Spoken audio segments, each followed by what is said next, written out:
Okay, according to my clock, it's 10 o'clock. So a very warm welcome to members, officers, and members of the public. We are just about to start a meeting of the Resources and Performance Cabinet Panel of Hertfordshire County Council. This is being held remotely, as has become normal now, I'm required to start by making the following announcement. Due to the coronavirus pandemic, the Council will be holding this meeting electronically in accordance with the relevant regulations. Members of the public may also attend this meeting in an electronic capacity, and there is a link on the Council's website for them to do so. Members of the Council are asked to keep their microphones switched off until called to speak, and to switch their microphones off once they have finished speaking. Cameras may be left on throughout the meeting if members wish. If you experience connection or other technical issues, it may help to switch your camera off. Cameras should be switched on if and when speaking in the meeting. To indicate a wish to speak, members should use the raise hand function. Use of the meeting chat function is exclusively for voting. At the end of the debate on each item of business, there will be a vote. Members should vote using the meeting chat function by indicating for, against, or abstain. I will declare the result after each vote. Breaks of at least 15 minutes will be held every 2 hours and will be taken after a speaker in the debate has finished speaking. If we are voting, the vote will be concluded before the break is taken. Other breaks will be incorporated as appropriate. Members should be conscious that as this meeting is being live streamed, members of the press and public may be watching. Please turn off your telephones during the meeting. And I should just say I've had a dialog box come up on my computer screen telling me that my computer is about to restart. So I hope that doesn't happen. So I've tried to kill that. Okay, so that's the announcement I'm required to make. Can I just say to any members of the public who are taking the trouble to watch us this morning, thank you very much for doing so. You're very, very welcome. It's all part of the democratic process, and it's very, very good to have you with us. I'm now going to introduce the members of the committee to the viewing public, and I'll take you one by one and just ask you please just to introduce yourselves. So Mario Sartemi. Good morning everybody, I'm Mario Sartemi. I am the County Councillor for Welwyn Garden City South. Thank you very much, Marios. Ken Crofton. Good morning, my name is Ken Crofton and I'm the County Councillor for Hertford Rural. I'm next on this list, which is alphabetical. So my name is Bob Deering. I'm the member for Hertford St Andrews Division. I'm the chairman of this committee. Next we have John Graham. So good morning, I'm John Graham. I'm Conservative member for Potters Bar East. Good, John. Next up is Steve Jarvis. Good morning, I'm Steve Jarvis and I'm the Liberal Democrat County Councillor for Royston West and Rural. Thank you very much, Steve. Tony Kingsbury. Tony Kingsbury, County Councillor for Welwyn. Thank you. Next on the list is Paul Mason, but I don't think he's joined us yet. He's chairman. Good morning. Excellent time, Paul. Absolutely excellent timing. Yeah, Paul Mason, Hoddesdon South, Conservative candidate. Thanks very much, Paul. Next we have Adam Mitchell. Hello, I'm Adam Mitchell. I'm the County Councillor for Broadwater in Stevenage and Vice Chairman. Thank you. Sally Symington. Yes, good morning. I'm Sally Symington. I'm the Liberal Democrat County Councillor for Tring Division and the opposition spokesperson for Resources and Performance. Thank you very much, Sally. Sharon Taylor. Good morning, everyone. I'm Sharon Taylor. I'm the County Councillor for Bedwell Division in Stevenage, and I'm the Labour spokesperson for Resources and Performance. Thanks, Sharon, very much. And last but not least, Tim Williams. Thank you very much, Chairman, and good morning, everybody. It's Tim Williams here. I'm the County Councillor for Stanborough Woodside Division, which is in the north east side of Watford. Thank you very much, Tim. We seem only to have one Williams on this committee now, which is statistically surprising. Given I'll do my best to try and get more here. Well done. Okay. We have no substitutions today. Everybody is in attendance, so we have no apologies. The next thing we just need to cover is member interests, and again, I'm obliged to read out this announcement. So, member interests. If a member considers that he or she has a disclosable pecuniary interest in any matter to be considered at the meeting, they must declare that interest and must not participate in or vote on that matter unless a dispensation has been granted by the Standards Committee. If a member considers that he or she has a declarable interest, as defined in paragraph 5.3 of the Code of Conduct for Members, in any matter to be considered at the meeting, they must declare the existence and nature of that interest. If a member has a declarable interest, they should consider whether they should participate in consideration and vote on the matter. It's my understanding that nobody has any of those interests that they wish to declare, but this is your opportunity to do so. Very good. Thank you very much indeed. Okay, we can now move into the substantive matters of the meeting. Item 1 is minutes. Can I ask members if you are agreeable to agree via the chat function that you agree to the minutes of the last Resources and Performance Cabinet panel, which took place on the 1st of October.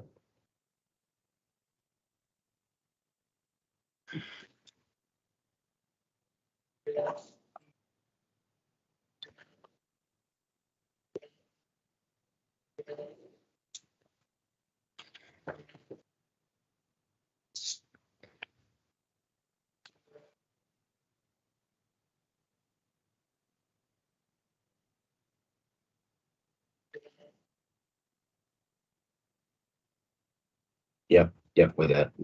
So we're all agreed on the minutes. Thank you very much indeed. That feels a bit like a starter for 10, doesn't it? So it's good to know we've got the minutes agreed. Next item is public petitions. I don't believe we have any public petitions, but just giving a moment to officers to tell me if that is not the case. That's correct, Chairman. No public petitions today. Thank you. Thank you very much, Elaine. Okay, so we're now moving on again. We're on item 3 now, which is the finance budget monitor for Q2 of the year 2021-22. And this will be presented to us by Stephen Pillsworth, who is the, well, I'll let Stephen introduce himself. Thank you, Stephen. Thank you, Chair. Good morning, everyone. Yes, I'm Stephen Pillsworth, Assistant Director of Finance here at the County Council. The report you have in front of you is the Council's second quarter finance monitor. You may recall you had the first quarter's monitor at your last meeting earlier in the autumn. In many respects, the position remains similar. We continue in our reporting to try and differentiate between the Council's general budgetary position and the impact of COVID, but almost inevitably there is a lot of overlap between those two issues.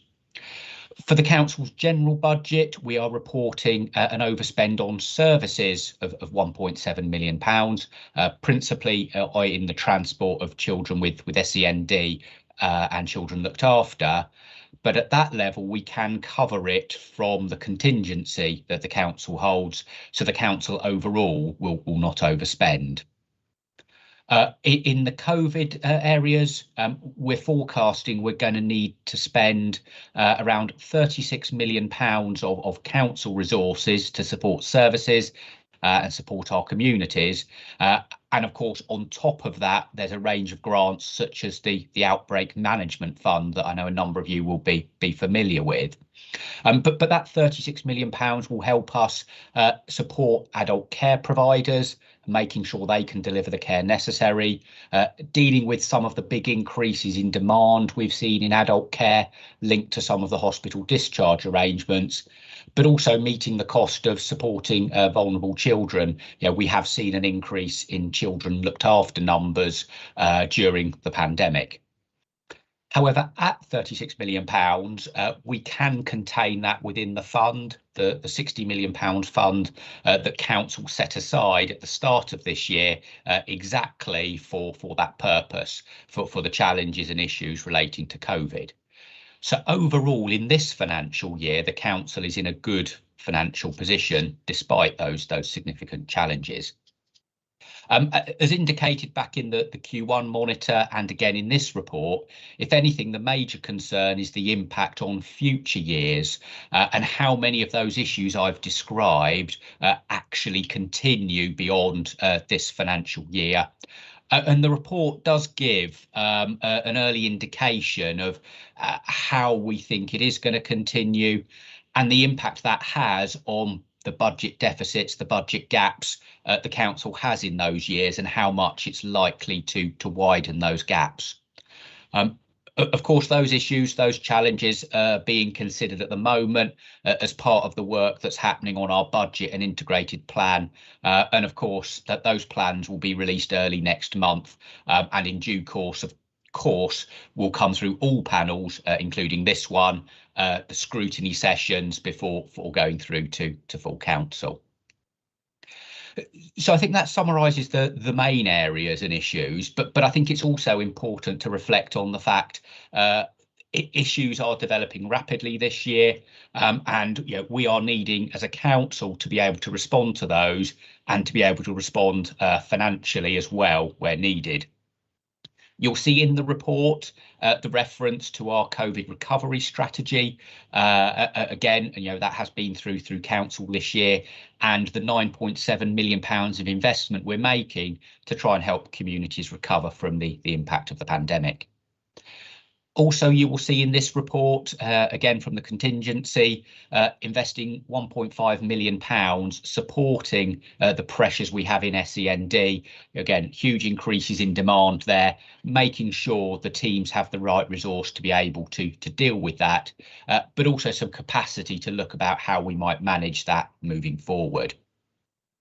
There are also some other recent developments worth mentioning that aren't included in the report.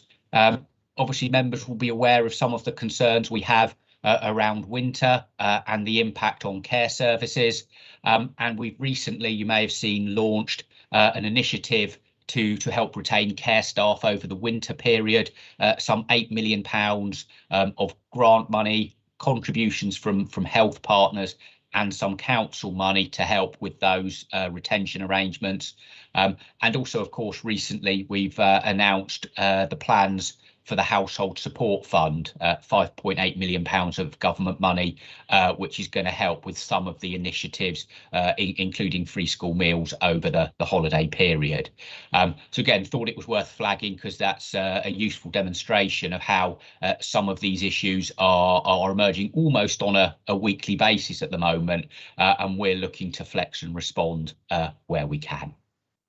So now happy to take questions or any comments on the report. Thank you. Thank you very much, Stephen. Thank you very much. I'm going to take the hands in the order that I'm seeing them. First hand up is John Graham.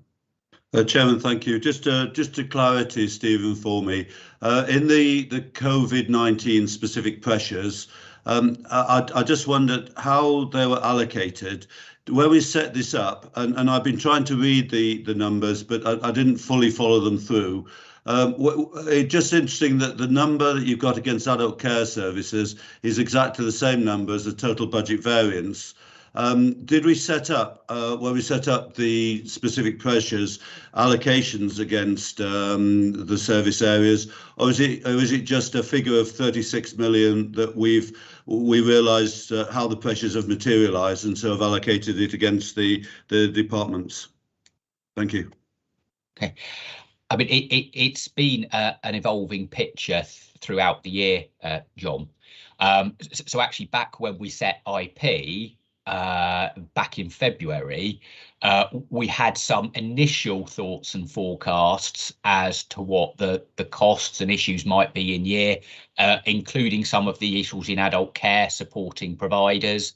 That has changed almost every month throughout the year. And indeed, when we considered our year-end position for last year and there was some spare capacity in terms of funding, we put it into that pot to grow it to the level of about £60 million.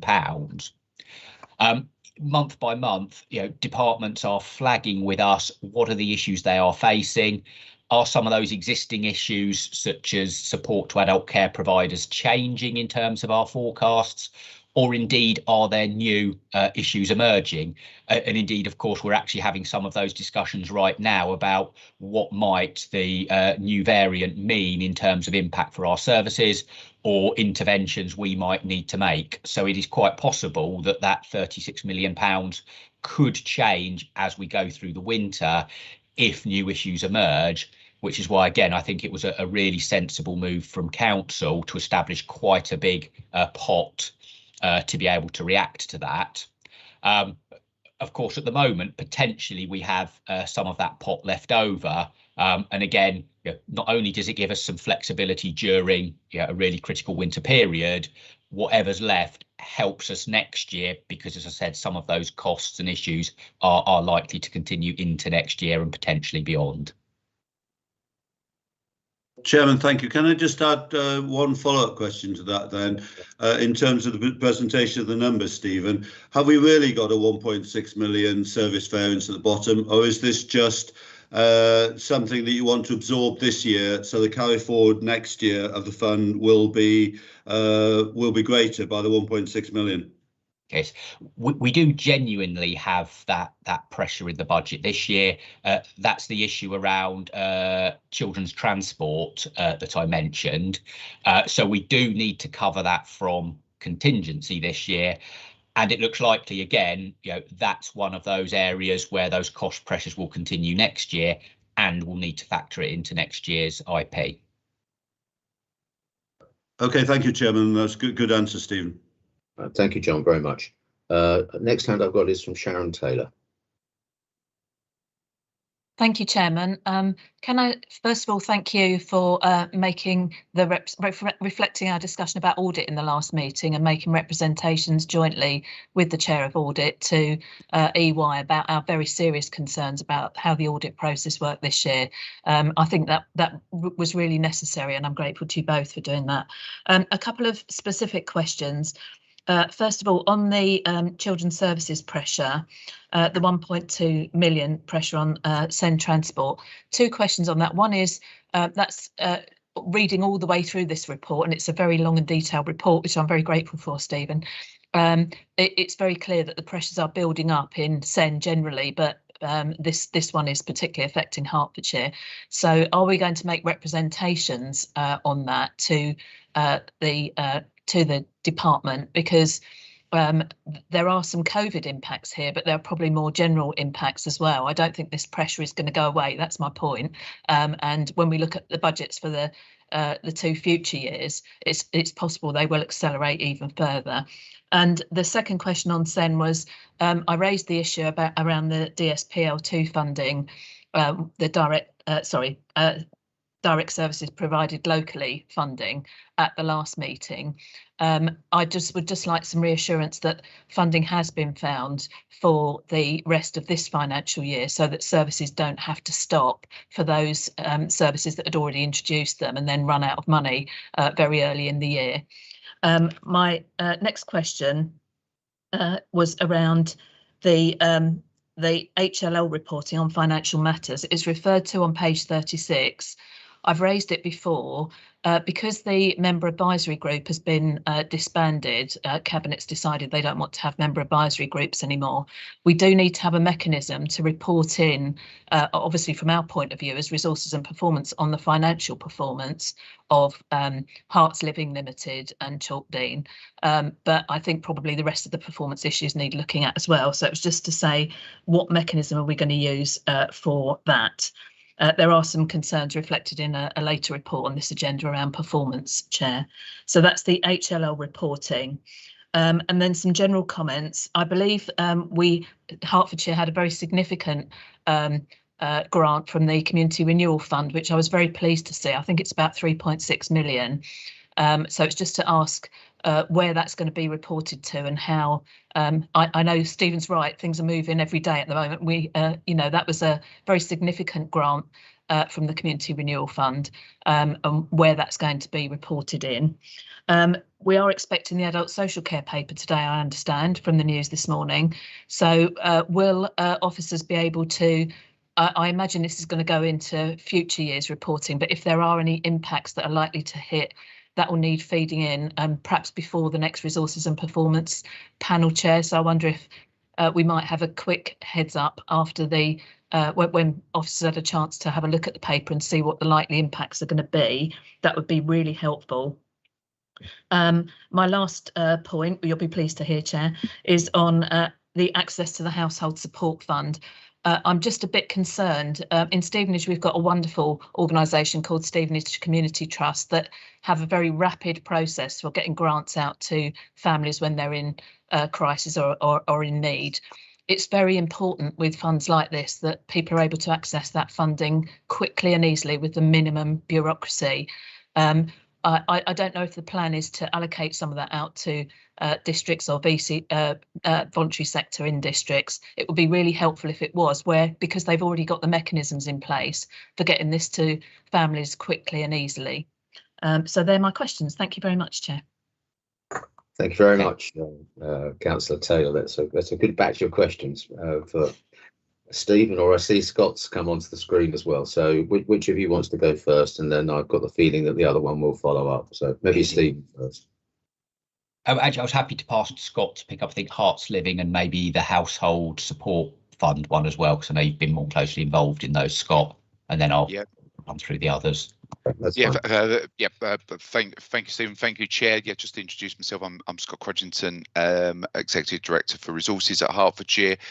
Regarding Hearts Living, Councillor Taylor's absolutely right that we used to have a cross-party member advisory group that looked at and scrutinised the sort of performance and progress of both Hearts Living and also its joint venture with Morgan Sindall under the Chalkdean banner. What we're proposing now to do with MAGS now ceasing is to bring forward regular reports, probably in the region of 2 a year, on the performance of on a number of our sort of trading entities, but in particular to this panel, the Hearts Living progress and Chalkdean.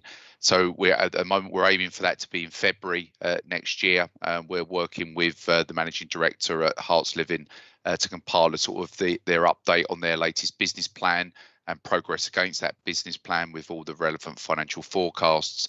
And I'll be making sure that there's also HCC commentary on that as well in relation to the pipeline of sites, because obviously they're interrelated. That HLL's success is very much dependent on the pipeline of sites that the county council is putting through.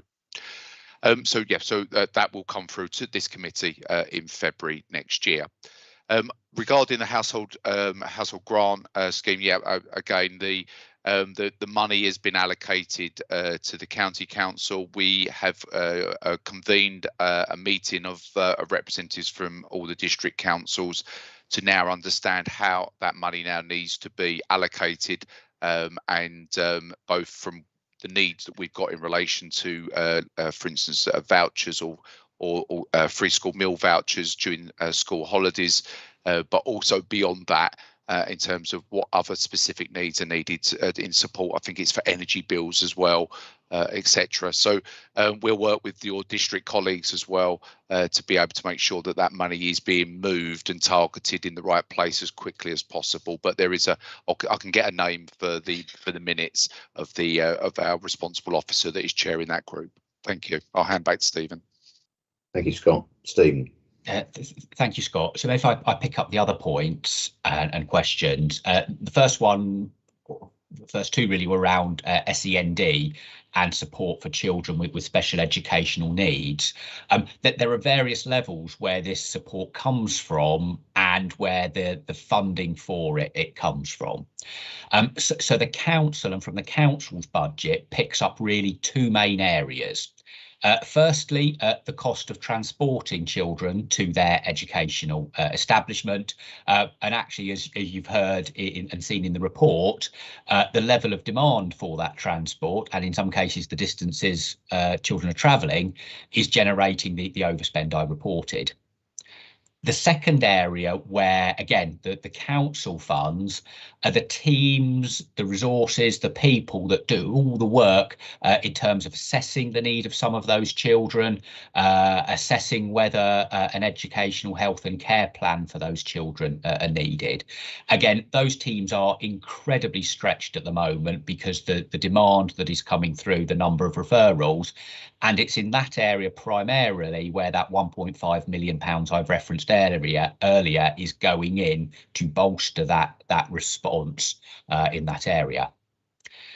Then the actual educational provision and a lot of the support comes from the high needs block of the dedicated schools grant, some £140 million per year. There are two particular issues with that funding. The first one is national, that nationally that sum is not sufficient for the level of need and level of demand right across the country. And that is something I know, for example, the County Council's network is lobbying quite strongly on, because actually there are a number of county councils that actually are overspending quite significantly against that funding. In Hertfordshire, we're not in that position yet, but given where demand is going, we can see that being the case in future. And that's compounded by the fact that our level of funding through the high needs block is one of the lowest in the country. And again, there's been fairly extensive lobbying around that, including on several occasions letters sent to our MPs to help support. And I know in turn those MPs have contacted the relevant minister at the appropriate stages. So I think that's sort of point number one about the overall SEND provision.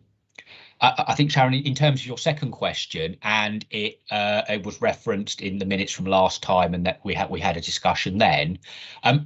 As a part of that roughly £140 million, there is, I think, a relatively small sum compared to the total. I think it's somewhere between £1.5 and £2 million that is allocated to a number of, they're called DSPLs. I'm just trying to remember what that acronym actually stands for. It's effectively local support where those children might not yet have a formal statement or might not have need that necessarily is quite at the level where they'd get a statement and an education, health and care plan.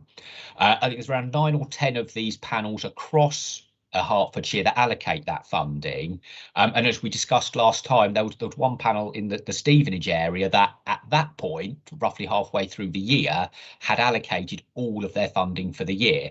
So potentially there could be need later on in the year that there was no funding for. I know, and I said at the last panel, I had follow-up conversations with Jo Fisher, Director of Children's Services, and her lead, Tony Fitzpatrick. So there are two, or almost three main things that are happening there.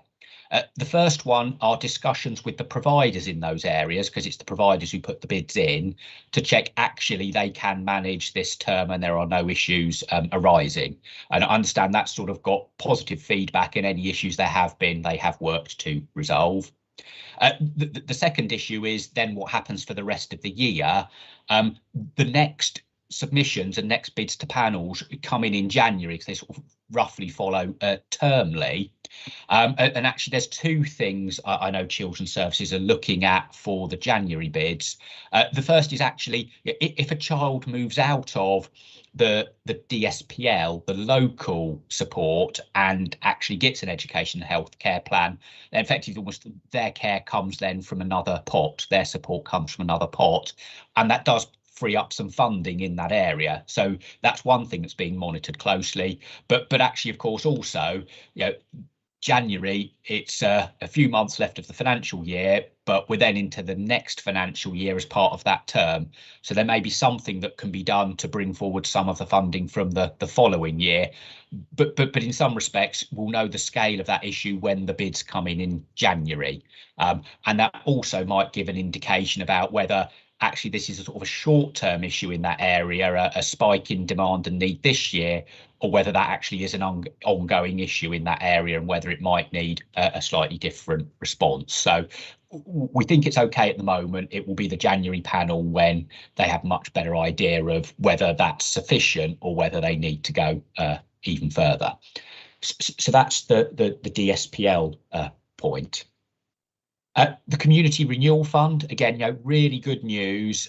5 bids into the government pot were approved, and those are all moving. Although the County Council is effectively the accountable body for that funding, we utilised actually support of the Local Enterprise Partnership to help assess the proposals that were coming forward from councils, from partners across Hertfordshire, refine and prioritise those bids before they went into government.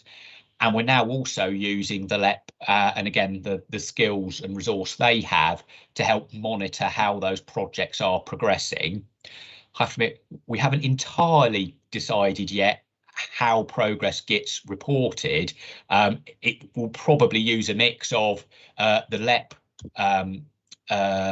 meetings and sessions for those, but also it's probably worth us thinking about how we keep a county council perspective on those, because we are the accountable body. But really good news that those bids got the funding. And then lastly, social care reform and the potential white paper. Yes, I have equally heard suggestions that might be out this week. Yeah, I think Parry, Omicron has delayed it slightly, but everything I was hearing was it should be today.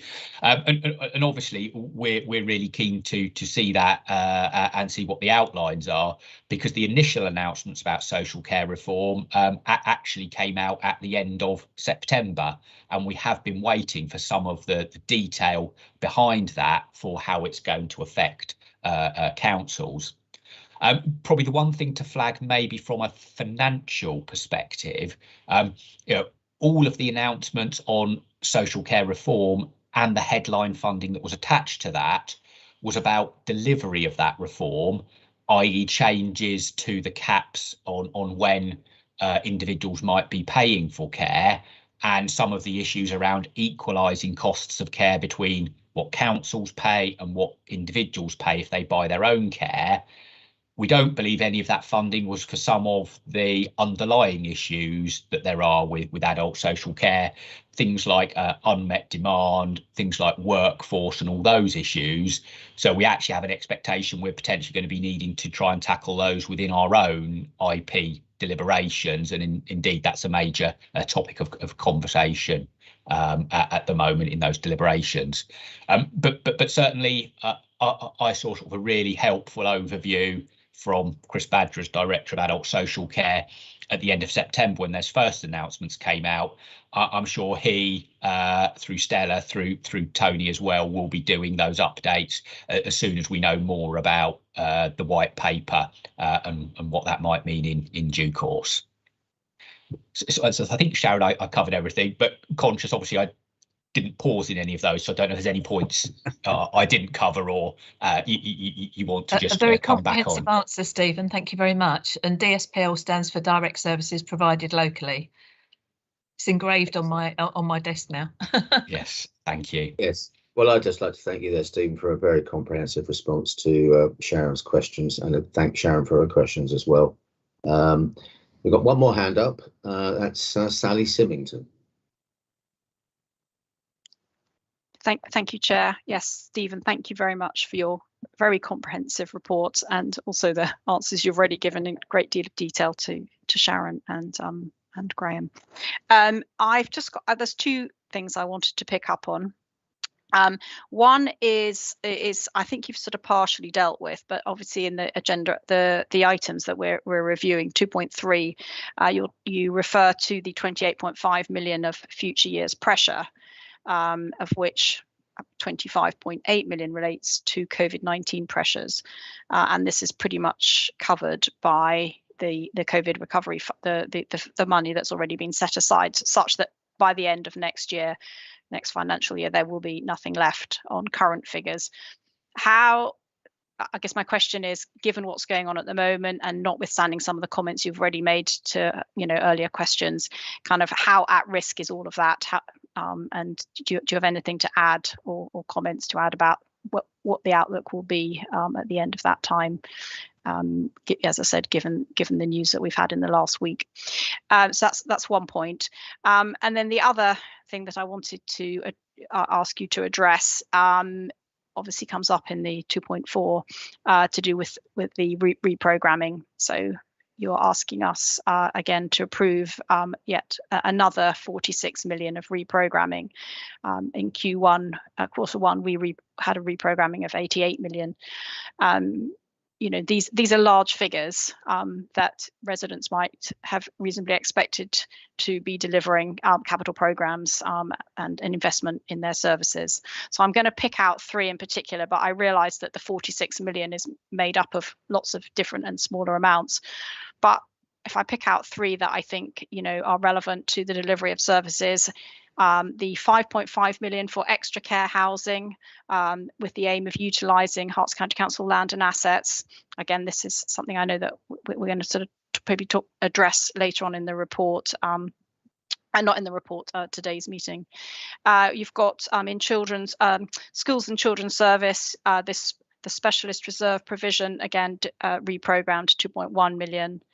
And then further on down, spend to release in the resources section, another 2.4 million. These all feel like... Sally, sorry to interrupt. Could you just repeat your last point? Because I didn't hear it, and maybe members of the public won't either. So just so everybody... No, I was just picking out a few of the reprogramming points. Just the third one. The third one was the spend to release capital. It's a 2.4 million. I realize these are all small bits of the 46 million, but in total these are all relate to delivery of services to residents.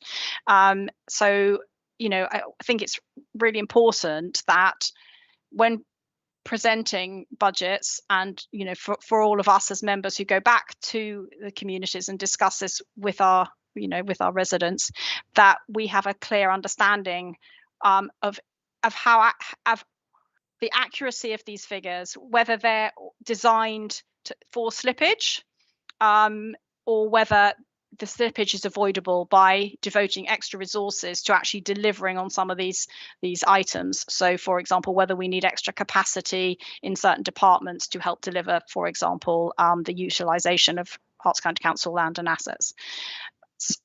As I said, for me, it's really important that we have, as I said, that we can be clear and honest with residents about what's realistic.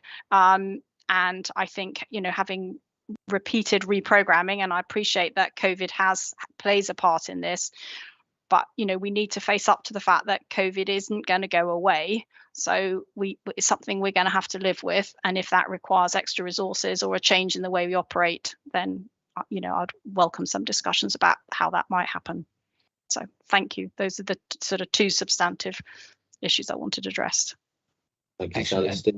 Thank you, Sally. So the first one about COVID and the financial impact, both short and medium term.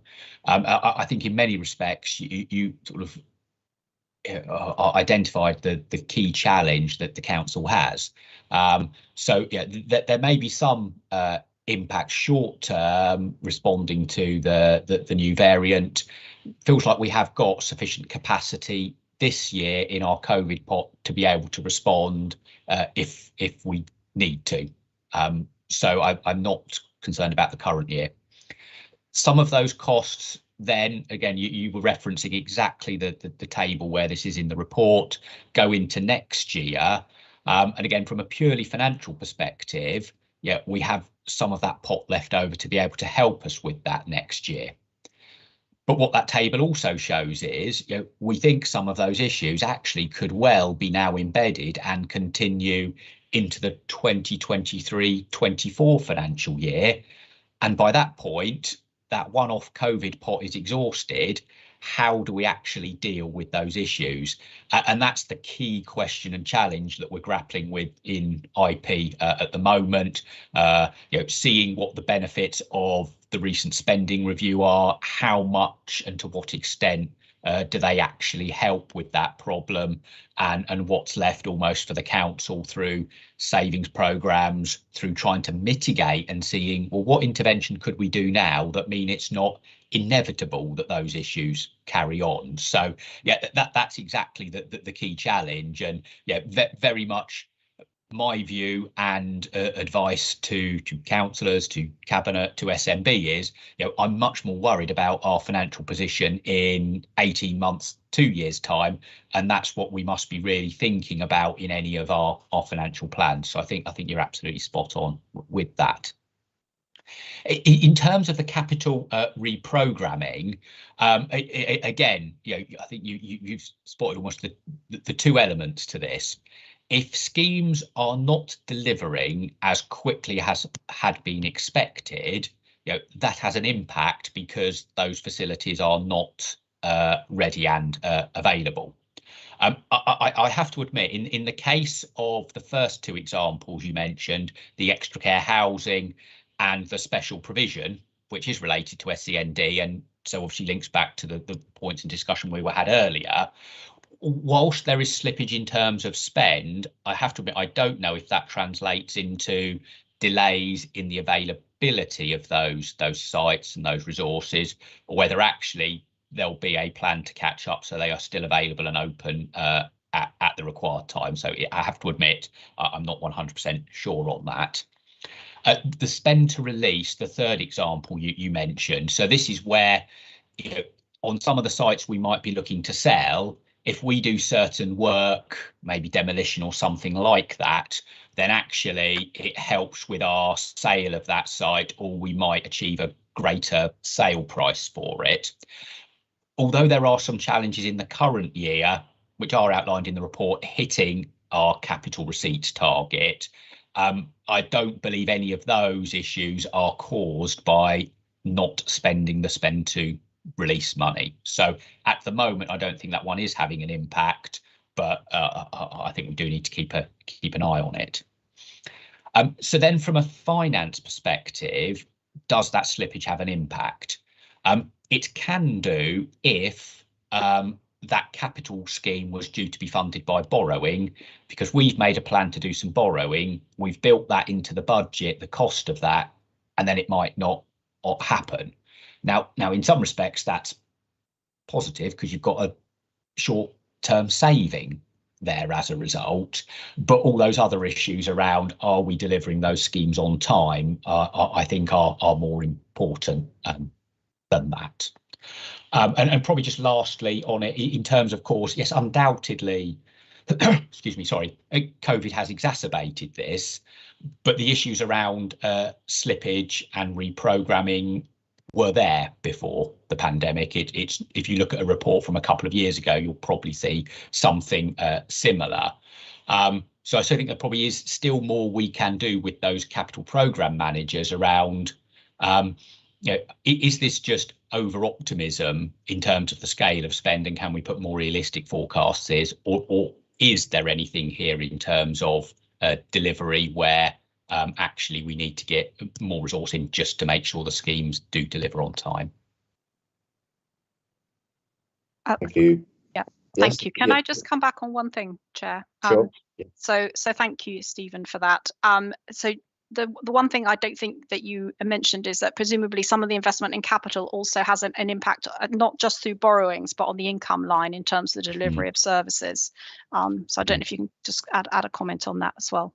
Thank you, and thank you, Chair. I mean, it certainly can do. In a lot of cases, it can be about actually, because demand is increasing, we just need extra capacity, extra sites. So the important thing is making sure that capacity is there. In others, it might be linked to savings. So I don't think necessarily those examples we've been through, that's the case. But if we take something like the potential solar farm, which is there are a number of issues and hurdles we need to pass planning and all the associated tests for that. So I think that might have been one that, if it's not in the reprogramming this time, was in the first quarter. Now, obviously, the sooner we can get that site through planning built out, generating energy, then there will be an income stream associated with that. So there are those elements as well, definitely. I think that's Sally saying thank you, Stephen. Yeah, thank you. I didn't want to interrupt again, but thank you both. Thank you, Chair. Thank you. Very comprehensive answer, Stephen. Very appreciative. Thank you. Just while we're on capital, Stephen, just for perspective and possibly for the benefit of the public who might be viewing without having read through the papers, we're talking about a proposed reprogramming of 45.709 million. Just for the benefit of viewers, could you put that in the context of the overall capital budget that we have, please?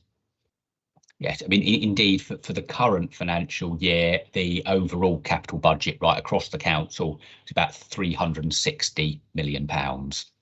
Yeah, thank you very much. Okay, right, still more questions to come. So you're not off the hook yet, Stephen. We've now got Tim Williams, please. Thank you very much, Chair.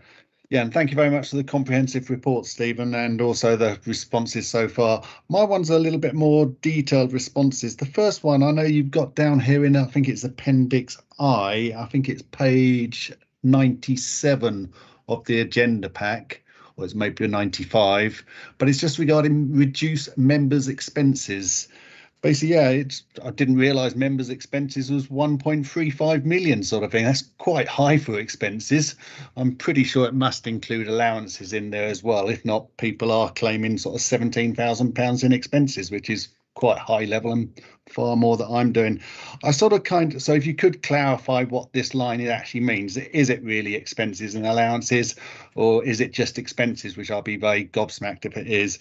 No, I do actually very much sort of endorse the sentiments of this line to reduce members' expenses, and especially if a lot of that is mileage expenses and maybe meals in the canteen.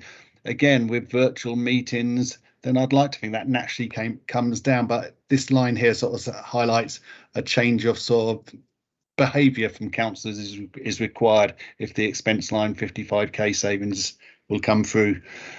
I hope that's okay with that question. Bob, I do have another question on another matter afterwards, if that's okay. I think that, well, if you don't mind, can I suggest you put your second question now, and then Stephen can take them on block. Yep, that's perfect. Thank you very much. It's the sort of on page 97, I think agenda pack 99, the debt management. Basically, yeah, again, I came up via the SIRS ledger credit control route of debt management sort of thing. And yeah, when I see this report here and the figures and the age of debt figure, it doesn't make pleasant reading. It's very high debt with a lot of old ancient debt there. And I'm just wondering, how did Herts County Council get into this position here? How's it been managed to get there? And is there measures in place to get this down? Because as we all know in debt management, the older the debt becomes, the less likelihood it would be collected, and therefore it would be a bad debt. Okay, thank you, Tim. Maybe I'll pick up the first one. For those of you who maybe haven't found the page that Tim was referring to, one of the things we do as part of our monthly monitoring every month is look at our savings programme and make an assessment of where we are in delivery against those savings. Do we think the project is running to time and is going to deliver those? In the current financial year, there was a saving, a part of the IP agreed back in February, as to whether there might be some reduction in members' expenses because there would be some changes almost post-pandemic around levels of travel and things like that. And actually, yes, the £1.3 million quoted is the total cost of all allowances and arrangements and payments to members, certainly not just the expenses. What we have seen during the year, though, is actually with meetings opening back up again, being held in person, actually it looks like we might not achieve that saving.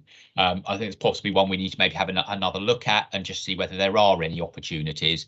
But that's just at the moment in the current year, it looks like that saving won't be achieved, and hence why it gets that report in or that commentary in that part of the report. And indeed, on the debt management side, I think you're absolutely right. Although this tends to sit at the back, it's also clearly, like any organisation, a very important part of our financial position. It is perhaps worth first flagging the main area where actually we do invoice and bill for services, and that's in adult care services, where following the assessment, clients actually pay for elements of their care.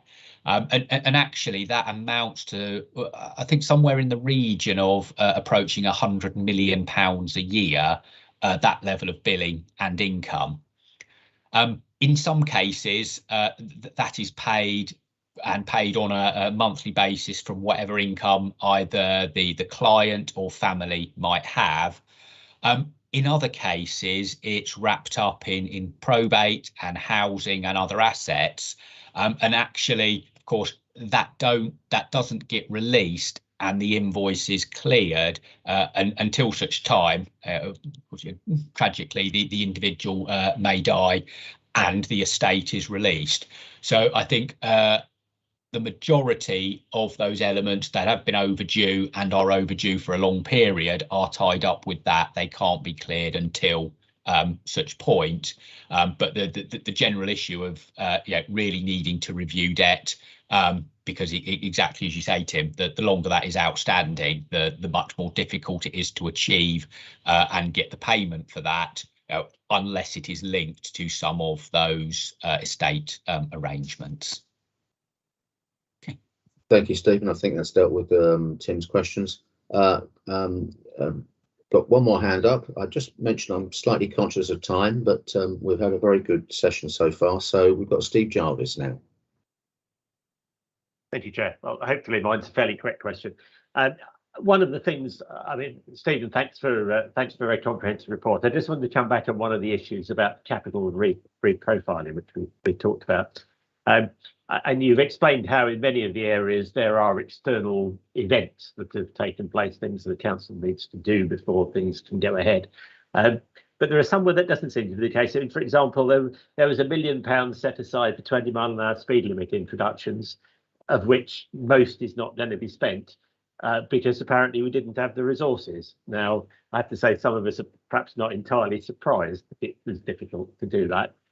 But what's the process that we go through to ensure that we do have the resources to deliver what gets put in the capital programme in these cases where it is purely an internal matter? It's not that we're waiting for an external agency to do something or planning permission to be granted or a piece of land to be sold. It's purely a question of whether or not the council has the staff to do the work that we're putting in the capital programme. So how do we ensure that these sort of things don't happen in those cases?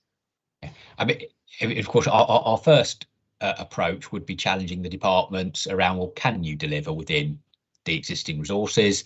In a number of cases, we have arrangements with external partners that means we should actually be able to gear up and deliver, because actually those partners should be able to expand the resource they're providing, and we can commission them to do so. If that can't be the case, then actually, the department's going to have to flag, in order for us to be able to deliver these items, we're likely to need additional resource. And now that might be, if that resource is wholly dedicated to the delivery of that capital scheme, we might be able to charge the costs of that resource into the capital scheme. Or actually, if it's slightly more removed, we might actually need to create some capacity in the revenue budget. And I know, obviously, ahead of IP coming out, I know there are some discussions along those lines, particularly in property, for example, where, you know, to support the expanding programme that the adult care department has, things like actually the extra care housing and expansions of that, do they need more resource? So I am seeing those discussions taking place in the round. I have to admit, I hadn't picked up on the 20-mile-an-hour speed limit issue, so I'm certainly happy to take that way and have a conversation with Tony Bouchier about that one example. Okay, thanks very much. Okay, I've got no more hands. We've had, I think, an exceptionally good session on this item. If I may, I'd just like to round it off as follows. Firstly, just for the benefit of the viewing public, at the very beginning of this session, Councillor Taylor made reference to an audit situation, just so that people are aware. What that boils down to is that our external auditors, one of the big four accountancy firms, straightforwardly let us down in terms of finalising their work. So we have written a letter in appropriate terms to them, expressing our acute disappointment. That is what Councillor Taylor was referring to there. I think the second thing I might say is that there's just been a couple of points that have come up along the way where Stephen, exceptionally, I think in Stephen's case, has acknowledged that he didn't quite have an answer at his fingertips. And I'm looking at Stephen as I'm saying this. We will provide follow-up responses on those one or two points. I'm sure Stephen's made a note of what they are. Otherwise, I think I just think it's absolutely right that we should say that this is, in all the circumstances that we face, this is a hugely impressive report. Our finances are in very good shape right now. Yes, of course, there are challenges as we look forward, but in comparison with many other councils right across the country, we are in a terrific position, and that's to do with decision making and the excellence of our officers, for which we're very grateful. I think at the beginning of this session, Stephen picked out some of the funding that we've been able to make available. As everybody knows, we've got 9.7 million for COVID recovery. But I'm going to just pick out again the 8 million that's attributable to adult care.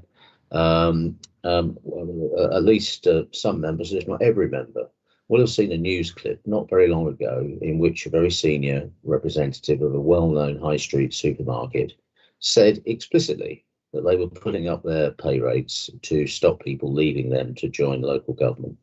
And these are the types of pressure that we face. We are in a very competitive world.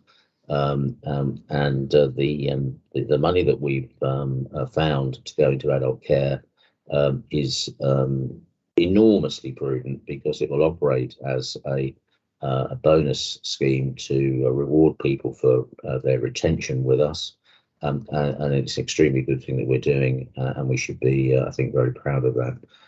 So very impressive report. Thank you very much indeed, Stephen. I see you've got your hand up, so I think you're entitled to the last word. So over to you. It's just very quickly, because your reminder, Bob, of the issue around audit made me realise there was a comment I meant to make at the time, because there has been a letter that has recently gone from a senior civil servant in DLUC to all councils about the audit position, and suggesting councils should do all they can to make sure deadlines are hit. But it did contain, to my mind, a very telling set of statistics that said 85% of councils had their draft accounts ready and handed to the auditors at the due deadline, but then only 9% of councils had their audit completed on time. So I think that shows quite tellingly where the issue is, and indeed, it is an issue nationally, not just for this county council. Yeah, thank you very much, Stephen. And in that case, I will just round off again. The letter that we wrote to our accountants, as Sharon mentioned at the top of this item, was signed by myself and also by John Graham, Councillor John Graham, who's on this call. John, for the benefit of the public, is the chairman of our audit committee. So we've made our views known to our accountants in no uncertain terms. Very good. Okay, well, now let's come to the recommendation. So the recommendation that we're required to vote on is to recommend that Cabinet approve the capital reprogramming of 45.709 million outlined in section 2.4 and detailed in Appendix G. If all those in favour could please vote through the chat function, I'd be grateful.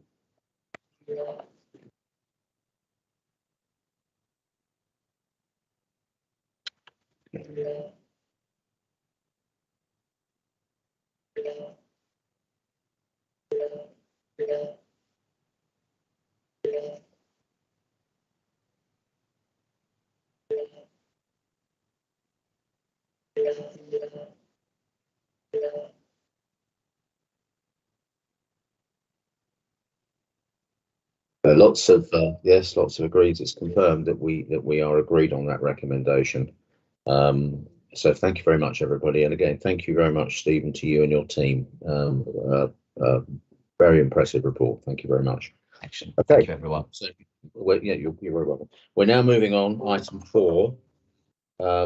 This relates to the performance monitor, again for Q2 of the 2020-21 year. We have 2 officers in attendance to present this. One is Alex James, who I suspect might take the lead, but we also have Zara Edwards with us as well, in the unlikely event that there's anything that Alex can't deal with himself. Over to you, Alex. Thank you. Thank you, Chairman, and good morning, panel. As mentioned, I'm Alex James, Head of Corporate Policy, and joined by Zara Edwards, Business and Community Intelligence Manager. And we're here to take you through the overall council performance for Q2 of this financial year. That is the period covering July to September. As ever, we will try and sort of take you through some of the keynotes or areas of the report, and use some slides to do that. So if you just bear with me just a moment, I will bring that up and start to take you through some of the key points. So as ever, we'll go through kind of portfolio by portfolio, starting with the adult care, health and wellbeing section. And I think it's fair to say that adult care continues to experience significant and enduring COVID-19 related pressures. However, also just wanted to highlight that the percentage of both adults and carers receiving direct payments did both improve this quarter. The percentage of older people at home 91 days after leaving hospital into re-enablement has also increased as well. So whilst clearly under a backdrop of some very significant pressures, also wanted to sort of highlight some positive direction there as well. Likewise, in children, young people and families, we also know that, and as has been mentioned already in this meeting, that the services are experiencing severe pressures. We know the referrals into social care have continued to increase, with rates higher than the pre-pandemic period for every month since March 2021.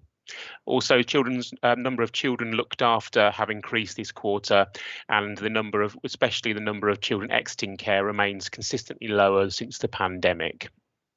I also should mention that the independent foster placement section, also contained in the report, also illustrates some of the significant pressures that are being experienced in that area as well. Also in this section, I should also mention, as been mentioned before, the number of both requests and completions of education, health and care plans both continue to be high during this period. Moving on to public health and community safety. First of all, wanted to mention, whilst mental health referrals for both adults and children and young people did decline this quarter, they both do remain high, as you can see, compared to the same time last year. Looking to the community safety part of the portfolio, this quarter did see reductions in a number of deliberate fires and primary fires experienced in the county. That's also the case with secondary fires and the number of primary fire injuries. And finally, attendance standards for the first pump to property fires has continued to improve since Q4 last year and is above target. As you see, this slide shows not only performance against the first pump, but also second and third pump as well. Education, libraries and lifelong learning. Whilst libraries have, with libraries having reopened in Q1, the number of library issues continues to rise this quarter, being almost 3 times that of 2020. In terms of early education, the percentage of 2-year-olds accessing free early education remains below target. We've seen parents' confidence to access childcare during the pandemic having dipped, but the indications have been this is returning, and hopefully will continue to do so as the months progress. Growth, infrastructure and planning. This quarter continues to show an ongoing decrease in the unemployment claimant rate this quarter, in line, as we know, with a buoyant employment market. However, it should also be stressed that figures do remain well above pre-pandemic levels still. The report also includes a number of annual housing performance indicators being reported this quarter. In particular, I just wanted to highlight that these show that the percentage of affordable housing being achieved through the planning system, clearly through very good work from our district and borough council colleagues, has increased for the second year in a row. However, due to the pandemic, we do know that overall house build rates have decreased during this time.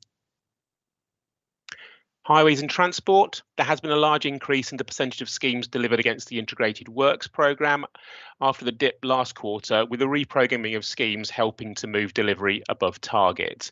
The number of people killed or seriously injured has increased slightly this quarter, clearly in line with the lifting of COVID restrictions and the increases in network usage that we're seeing, although, as you can see, figures do remain well below pre-pandemic levels currently. Environment data is included for 2 new waste indicators, with both provisional waste volumes and footfall being experienced at recycling centres, showing an increase compared to the previous quarter. Still early days in terms of this data, but hopefully we'll be able to show sort of more developing trends as these kind of indicating reporting starts to develop. Resources and performance. Headcount has reduced this quarter for the council as a number of COVID-19 related fixed-term contract roles have come to an end. However, agency spend has increased for the 4th quarter in a row due to the increasingly competitive job market, which I know has also been referenced earlier in this meeting. Also mentioned that average call wait time at the customer service centre increased this quarter. This was due to some recruitment challenges being experienced at the start of the quarter in July. However, performance levels were restored in August and September, and indeed I understand have continued to positively kind of progress into Q3 as well. And finally, I should say this report also has the new section which was added to the monitoring Q1, which summarises the transformation projects taking place within the council. This quarter, explanations have been provided for the 4 projects that have been flagged as red. That's around children looked after, and as once again been mentioned earlier, some of the financial pressures that are being experienced there, resulting in kind of them not the future transformation projects not being able to deliver currently. Also around libraries and the transfer of that service to Libraries for Life now being sort of stopped by Cabinet. Clearly, the financial savings that were attributed to that project will now not be recovered. And also it continues to show some issues being experienced around the simplified SAP project and also the Longfield redevelopment as well. But I'll leave it there if I may, and I'm very happy to take any comments or questions. Thank you very much indeed, Alex. I'm just looking for hands. We've got a hand. That's Sally Symington. Sally. Yeah. Thank you, Chair. Thank you, Alex.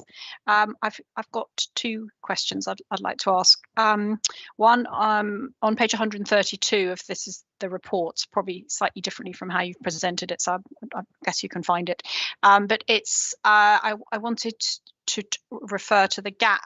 So it's 2.1.9 and 2.1.10 are the charts, and one shows a number of requests for education, health and care plans, and the other shows the number completed. And obviously there's a gap between those two of close to 100. So is there an ongoing measure of that gap? Because obviously it's important if you've got a number of requests and they're not being completed, what's the trend in that, so longer term? And you probably can't answer this bit, but depending on what the gap is, what accounts for it? Is a gap that's explainable by people kind of moving away and no longer requesting it, or so forth. So that's the first question. And the second question is on page 152, which is to do with the fault reporting for footpaths and road highways. So what I wondered is there a measure, because a lot of these obviously are reported through the report system, so presumably it's relatively easy to collect this data. What percentage of them result in an actual repair, as opposed to them being attended, actually result in a repair or nothing being done? Those are my two questions. Thank you, Chair. Thank you, Sally. Alex, do you want to have a crack at those, please? I can, thank you, Chair. And I think for both of those, I'll sort of defer if Zara has any particular sort of data. But nonetheless, I think for both of those, we're going to have to sort of take away for you, Sally, because as you say, we've got the data to hand in terms of the amount being received, in terms of EHC plans, and also how many are being completed. But clearly, as you say, the important thing is how many of those requests are being completed in the statutory deadlines. And I don't think, as it stands, we've got that data to hand, have we, Zara? No, I'm afraid we'd have to go back to the service and just get clarity on the actual outcomes of each of the EHCP submissions. But I do see Stephen's putting his hand up, so I'm very happy to defer to him at the moment.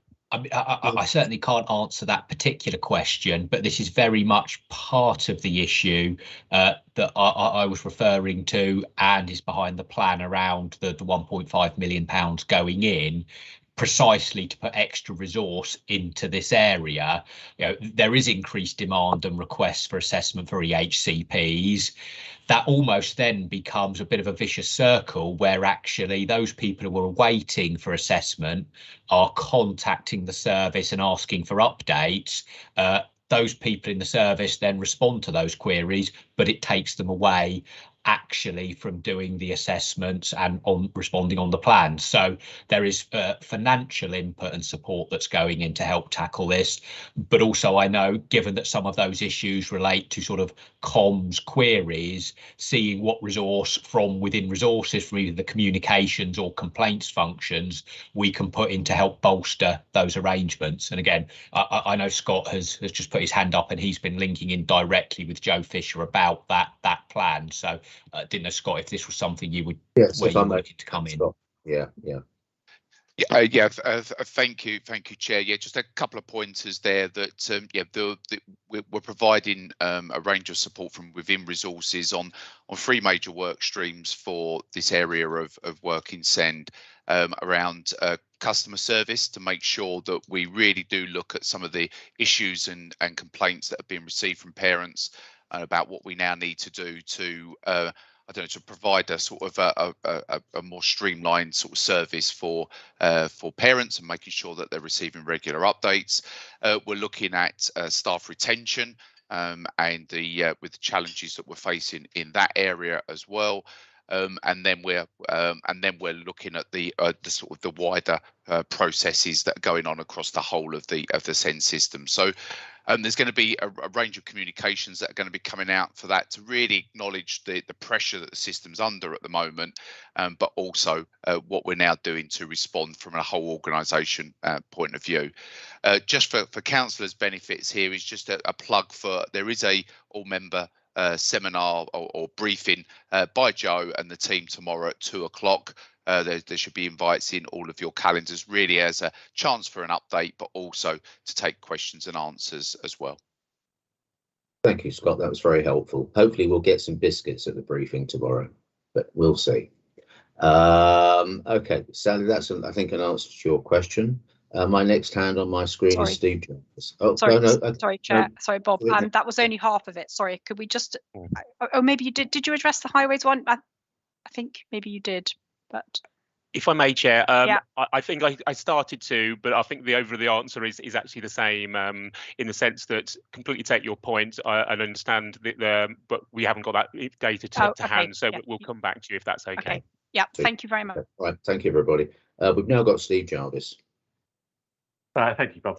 Yeah, my question is also about highways, but actually is about the monitoring process.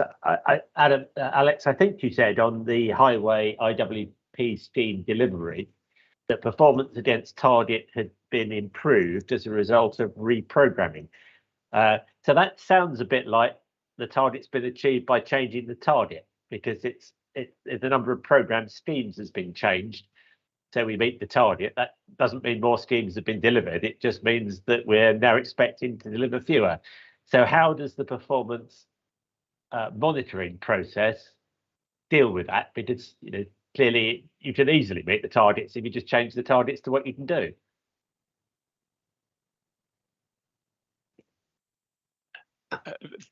Yeah, Alex, where you go? My understanding is the reprogram is possibly partly that, Councillor Jarvis. Also, I think, kind of reprogramming of the programme about how it's delivered and when it's delivered as well. So I once again, I will go away and clarify that. But I think some of the reprogramming was a recognition they weren't able to access some of the schemes at the time, and therefore reprogram when the work was done, as opposed to the actual target and how many projects to be delivered. Okay, I think it's very useful if that were clarified, because certainly my conclusion was they'd moved the goalposts. And if that's not the case, then that needs to be made clear. Yeah, understood. We will clarify that for you once again as well.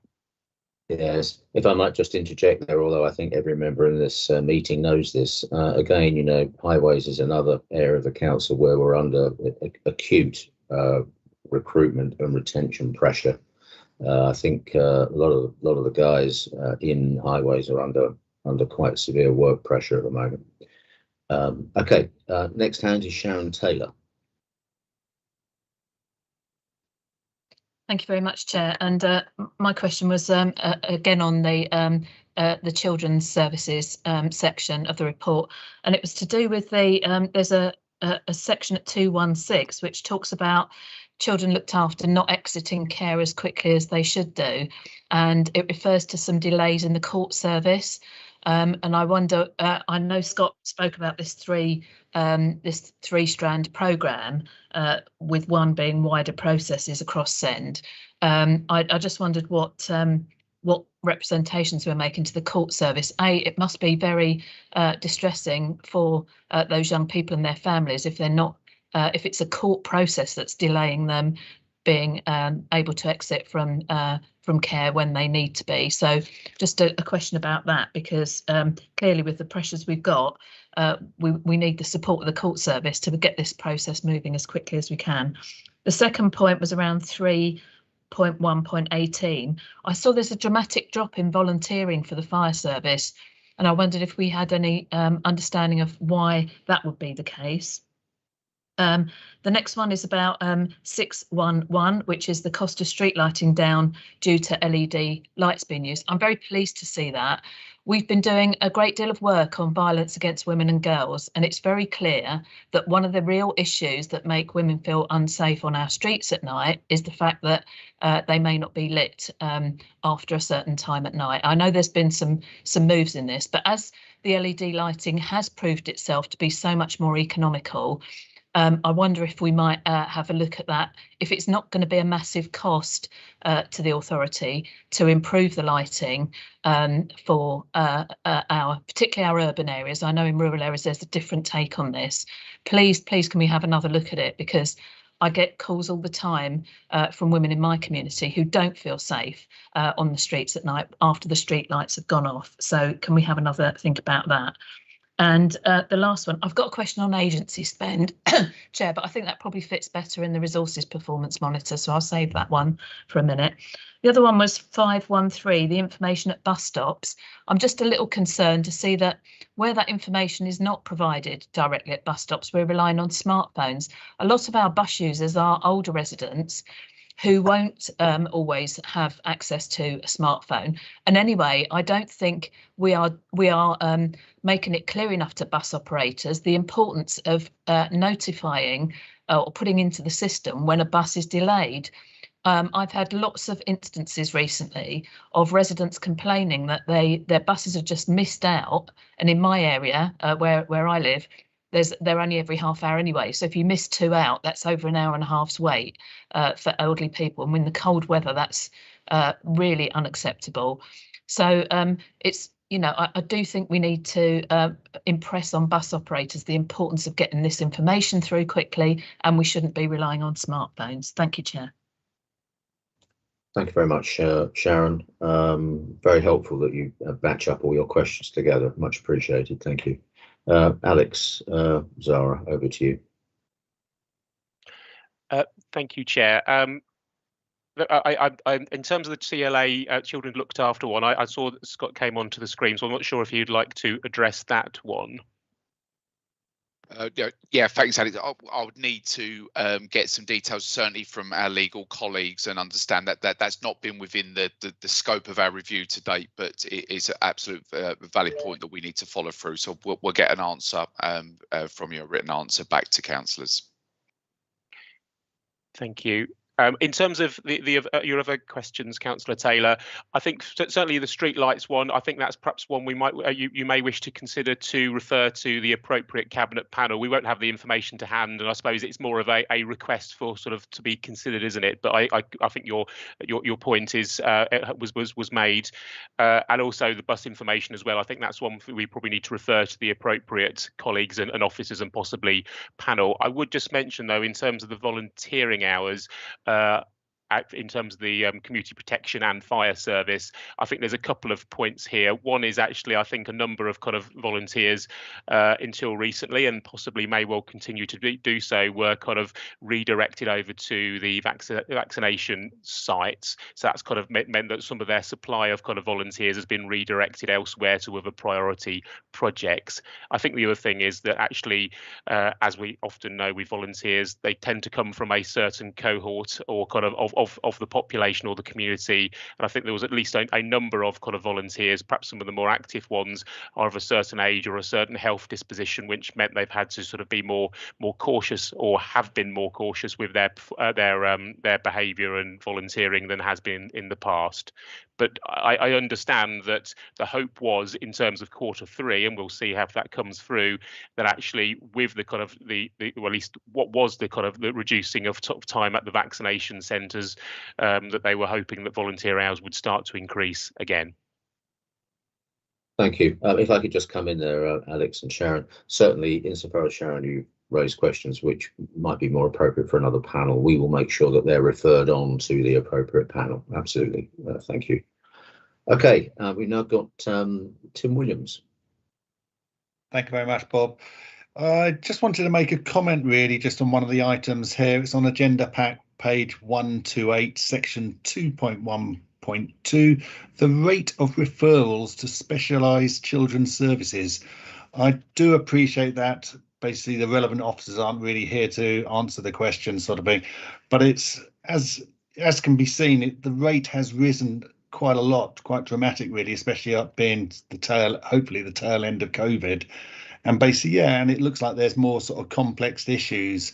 But I just really wanted to make my concern on the rate of the increases. I can imagine it's a national issue any case, and could well be affected with staffing issues of these specialist services any case. But I just wanted to make my point and my concern that perhaps we can actually make noises to the basically Children's Services Cabinet panel. But I'm pretty sure they're probably on the case.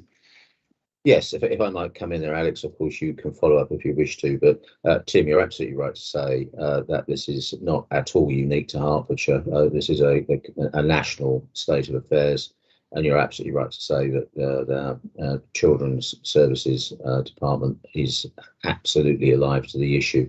It is unquestionably one of the major pressures that we face as an organisation. Demand, it's a real pressure. Do add if you wish to, Alex, but otherwise you're okay. Yeah, good. All right, thank you. Okay, right. Well, I can't see that I've got any more hands up on the screen. So let's go back to the page. Sorry, my hand must have taken my hand down. I do apologise. Yeah, wait. Yes, please do. Sorry, it's my technology. I must have taken my hand down, Bob. I just wanted to comment that when you get a report like this, there's a tendency, isn't there, to run through the run through the reds and look at the reds and not necessarily look at the greens. And I fully reflect, this report to me makes me realise why in the earlier report we've looked at the COVID monies and why children's services is our focus. Because as Sally's pointed out and Sharon's made the comments as well, that when you look at the children's services figures, they are concerning, and I can understand why they're a focus.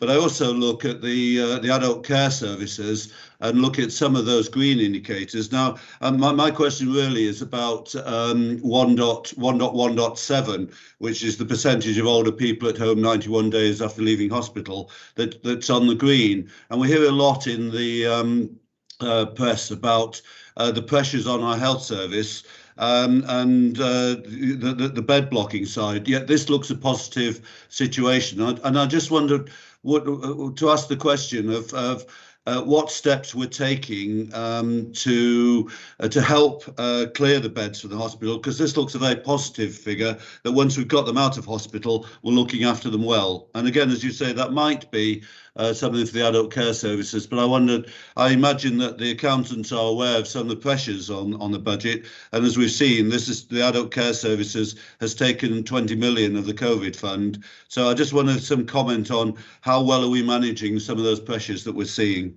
Thank you. Yes, thank you, John. And if I might say, you're absolutely right to just bring us back to the overall context of this report. There's an awful lot of green marking, in other words, good. And the risk of sounding a little bit corny, this is why we're all county councillors. We are delivering fantastic performance to a lot of our residents who really need it. And it's absolutely right that you note that, and I'm grateful to you for that. As to your question, I see that Stephen's come back onto the screen. Do you want to have a crack at answering the question, Stephen?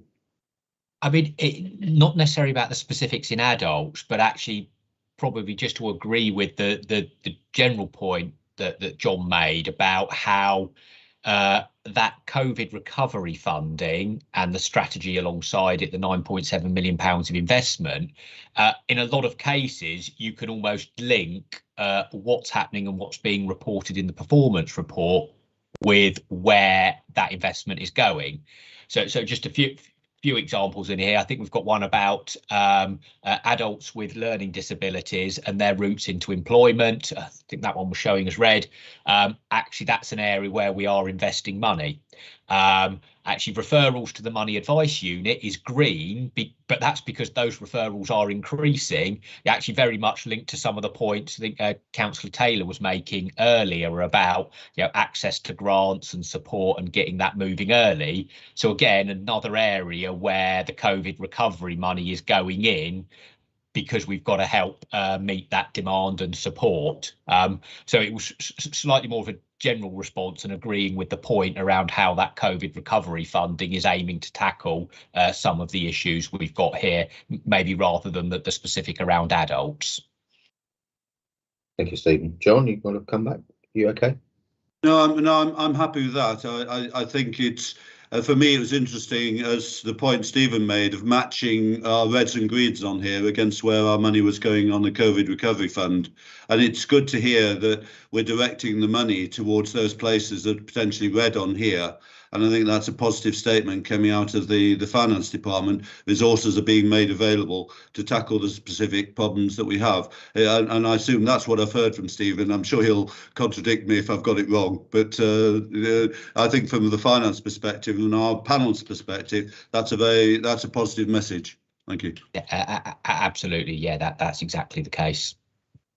Yeah, and perhaps at the risk of stating the obvious, I might just take this opportunity to say that one of the things that's innately challenging about running the county council is that demand comes in from residents, and in very substantial terms, we are required to meet the demand.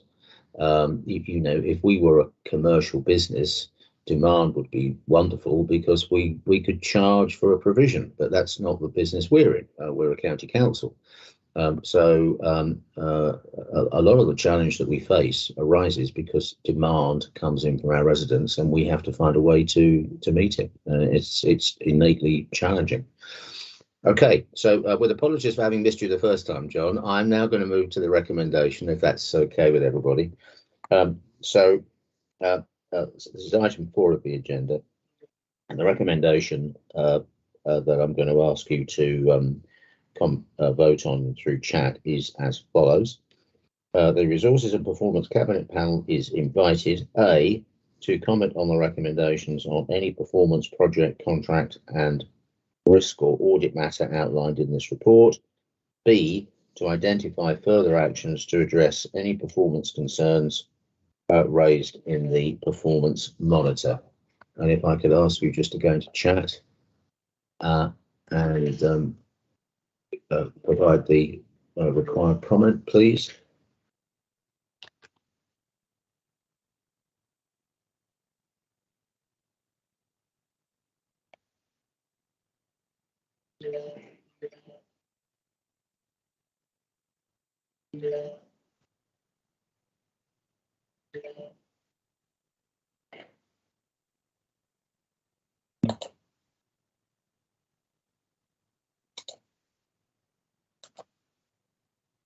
Yep, we're there. Thank you very much, everybody.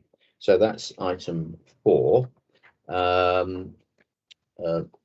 now move on to item 5, which is a little bit the same but different to item 4. This is the resources and performance monitor for Q2. And again, it's Alex and Zara, please. Thank you, Chair. As you say, the resources and performance monitor for Q2, so the same period obviously that we've covered in the overall monitor. As before, we'll plan to go through some of the sort of highlights of the report and obviously open up to questions after that. First of all, in terms of human resources, as we've already mentioned, as a council as a whole, we are seeing the rolling annual agency spend increasing. And that's the case also for the resources and department. Also, the decrease in headcount has also been reflected over in resources due to some fixed term contracts for COVID related roles finishing as well.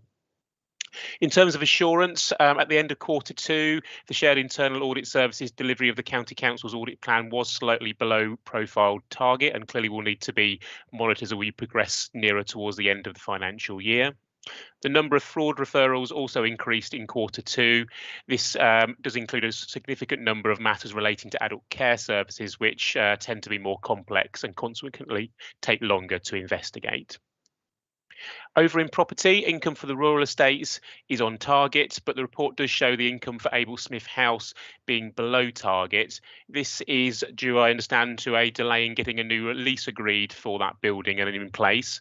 It is now in place, and therefore payment arrears are expected to catch up in Q3, but clearly showing a being below target in this particular quarter. In terms of technology, availability of IT systems for platinum applications was almost 100% in Q2, with just one failed indicator not hitting the target. Service delivery performance also saw an increase, with one incident only being outside of the key performance indicator standards. Legal, democratic and statutory services, satisfaction rating with the legal services did drop to 91% this quarter from 97% the previous quarter. Whilst it should be noted the response for the rate for this is low, nonetheless it is being investigated to see whether there are any particular trends that need to be explored further. Both subject access and freedom of information requests continue to be below 100% this quarter.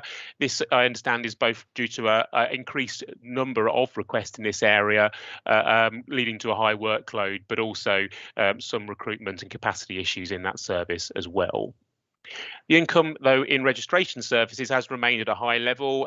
We know that civil marriages and civil partnership ceremonies are at a high at the moment, obviously having to not being able to take place for quite some time, reflecting in a much higher income for that area this quarter as well as the previous quarter as well.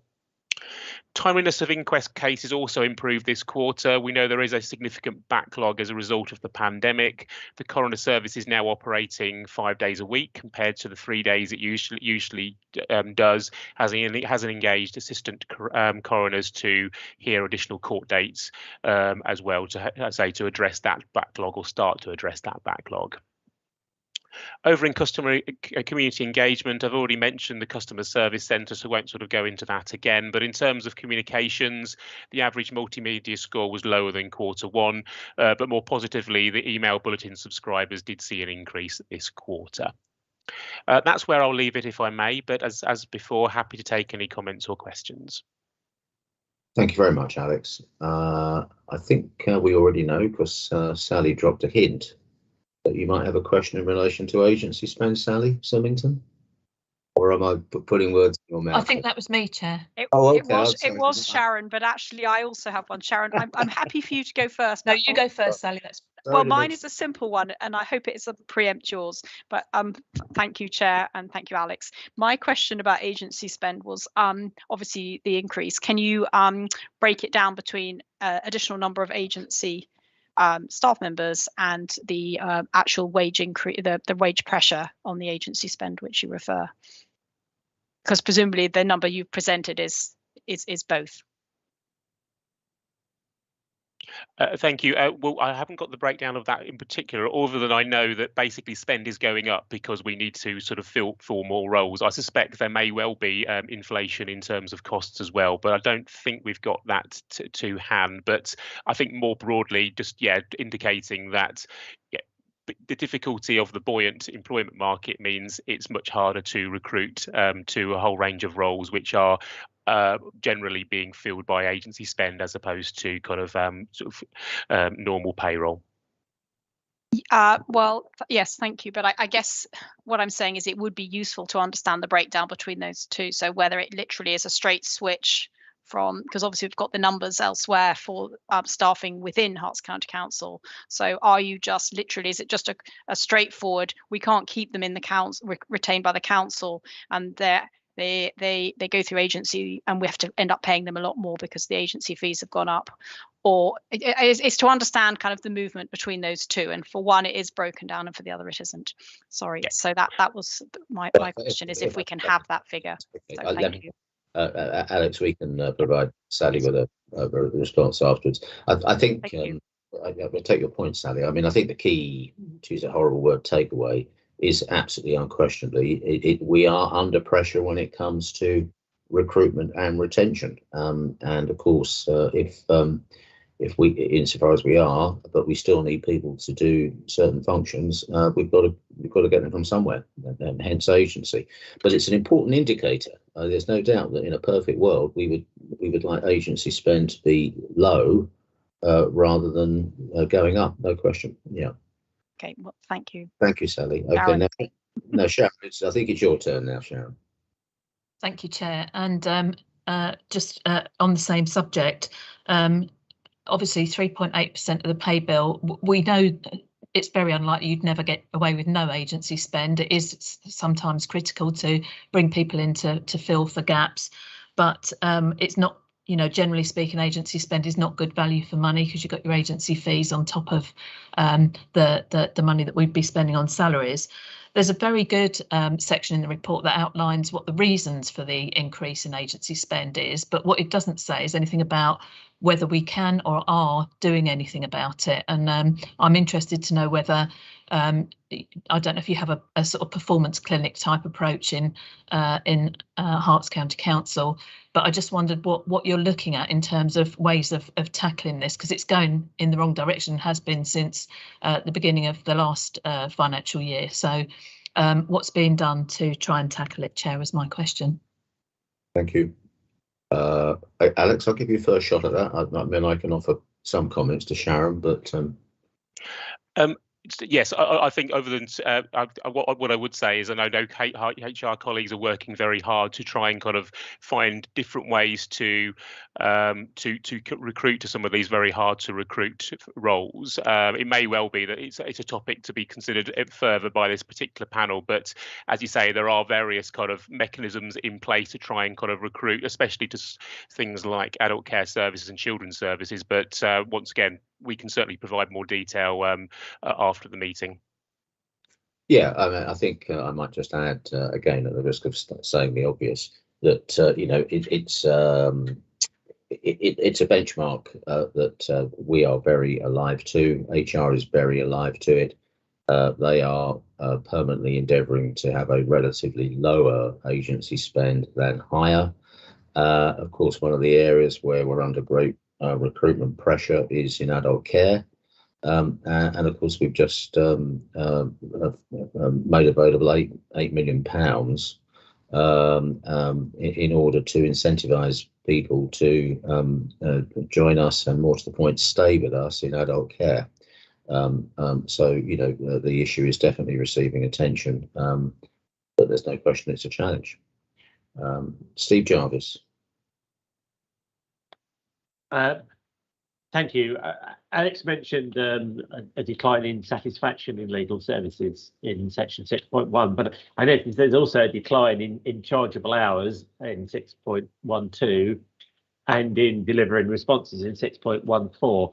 So I wonder if this is indicative of a capacity issue in legal services. I mean, it may be difficulty in getting resources that we've talked to in many other areas, but do we have an issue there that needs further action? Alex, if I may comment first, and then you come and correct me if you wish to. No question. I think, again, all of us, not least through our experience maybe with district councils, if we're twin hatters, I think we all know that just as we're under real recruitment pressure in terms of, you know, adult care, care workers and that sort of thing, there are other pockets where we are equally under very acute pressure. I think all councils in the county, us and all the districts, are under acute pressure in terms of trying to recruit and retain lawyers, planning officers, child psychologists, I believe. So yes, I think it's absolutely right to say that it's very difficult to fully staff, relative to your question, our legal department. Alex is not shaking his head, so I'm assuming he's concurring in what I've just said there. Thank you, Chair. No, certainly concurring with that. And I think the only thing I would add in terms of the, as I mentioned, the subject area requests and freedom of information, not only is there quite rightly some capacity issues and sort of struggles in terms of recruiting to meet those demands, but actually the demands being placed on the service, the number of requests and the complexity of the request that's being received are actually higher, are increasing as well. So I think there's, as ever, with a lot of these areas we've mentioned, there's the double kind of effect of constraints around capacity, but also kind of increased demand as well. I mean, I think that clearly relates back to the question that the earlier question we talked about agency spend, since, you know, I imagine that some of these issues are attempted to be offset by agency staff. And I think, you know, it's important, we touched earlier, the need to understand the extent to which agency spend is related to inability to fill positions. I can see that. Sorry, Steve, I didn't mean to cut you off. No, sorry, I'm finished eventually. Sorry, apologies. I see that Scott's turned his camera back on again, so I think he's got something to say. Yeah, thank you, Chair. I think probably just to put members' minds at rest in terms of the overall performance of the legal service seems to, from my perspective and all the updates I'm getting from my Chief Legal Officer, is performing within all sort of normal levels of tolerance. I'm happy with that. However, we do have some specific issues in some teams, again through turnover, particularly within our commercial team, that is seeing a higher level of vacancies at the moment. So we're in the process of now recruiting, which then sort of starts to sort of have knock-on effects to then access and need for interim and locum staff. And sometimes maybe you end up with that lack of sort of ongoing relationship, maybe new lawyers having to come in to support teams. You may see a little bit of service quality take a hit as a result, not necessarily from the final product and advice and support, just maybe in relation to those relationships that may have existed and continuity. So yeah, we're on to that, and I'll make sure that we give a more fuller update at the on the next performance monitor. We'll pick up the legal issues a little bit more fully. Thanks.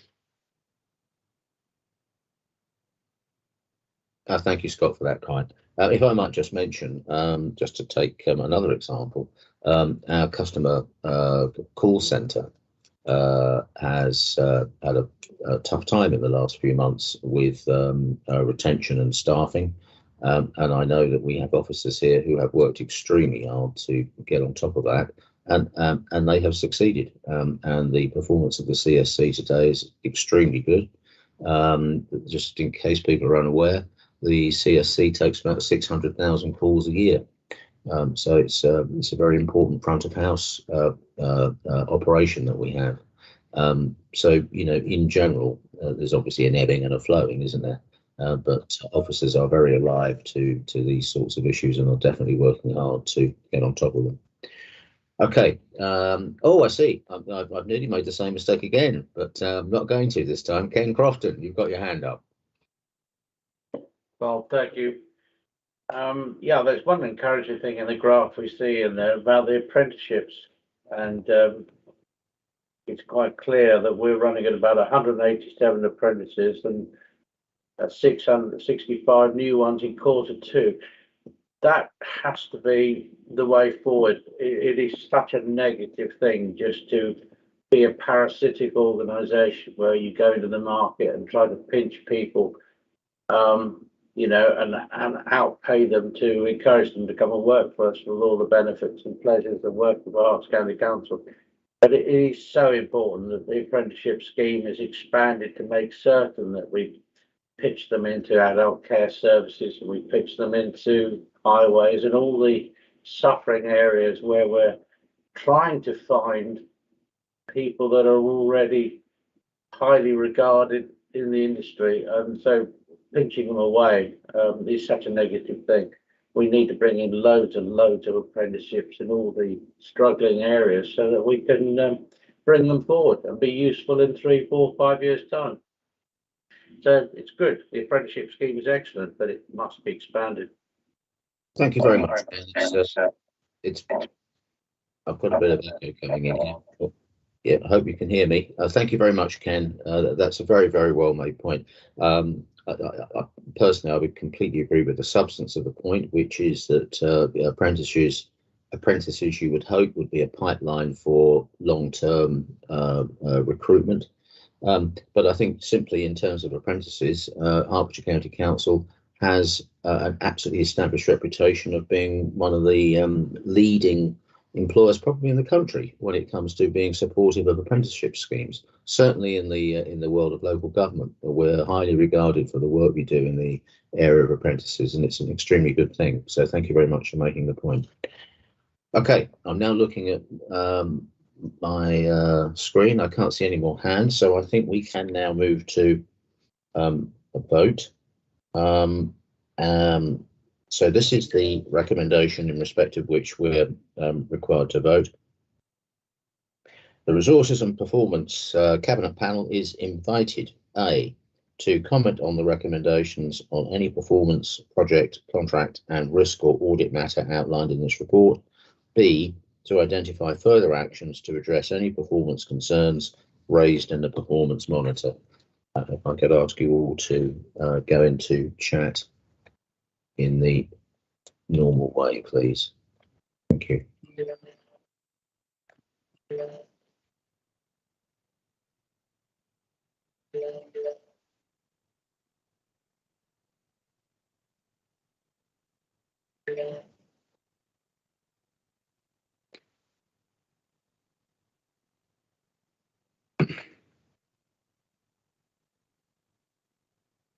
Pretty sure we're there. I'm just waiting for Elaine to confirm. Yes, we're home and dry. Thank you very much, everybody. Okay, now it's roughly 10 to 12. I'm going to suggest we just take a comfort break now ahead of the next item, because the next item has got a part 2 element as well as a part 1 element. So we'll need to be on our toes to make sure that we don't get confused as to which bit we're talking about. So good time for a comfort break. Can you all be back live on your screens at 12 noon, please? Thank you all very much.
Okay, it's 12 noon.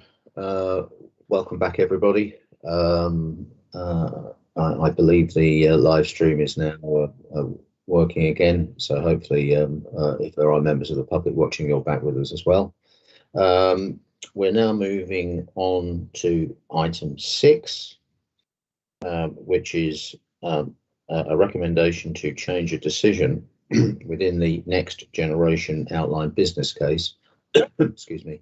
It's quite important that I just say now that this item has 2 parts to it. There's again, if I might slightly speak to the public, it has what we refer to as a part 1 item, which is a normal open public item. But there are some commercially sensitive issues in the middle of this issue, and they will fall to be dealt with in what we call part 2.